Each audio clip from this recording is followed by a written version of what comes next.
Back in May, the US government imposed trade restrictions on Huawei. It banned us from selling gear both to our existing and prospective US customers, and also restricted US suppliers from selling us some of the equipment we need to make our network gear and smartphones. So Washington is now out there warning its allies to keep our company's products and services out of their networks and out of their markets, or face some pretty serious consequences. China's top technology company is now at the center of a trade war between the US and China governments.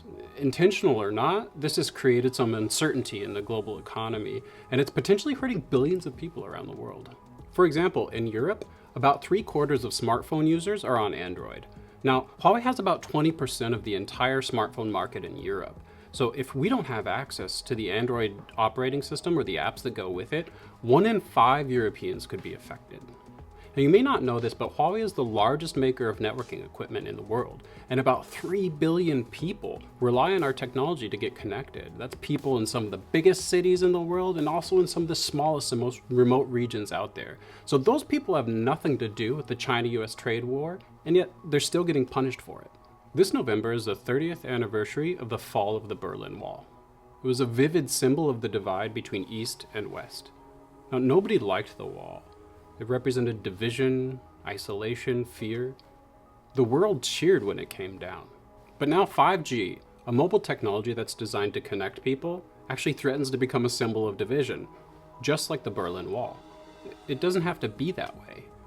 Some countries are resisting US pressure. Germany, the UK, France, the Netherlands, and Belgium, they've all expressed that they won't follow US moves to block Huawei just because its headquarters are in China. These countries are taking a rational approach to a complex issue. Look, there are risks that exist in the world's technology supply chain, but these are risks that we all share, so we need to work together to manage them. One thing we can do is develop common standards.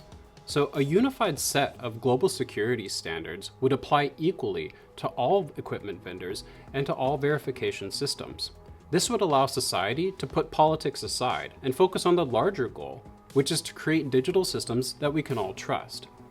For example, there's industry bodies like 3GPP and GSMA. If you've ever gone to Europe or Asia or America, the reason why your phone works in every single place is because of organizations like this that set standards for everyone to use. They've developed something called the Network Equipment Security Assurance Scheme, or NESAS.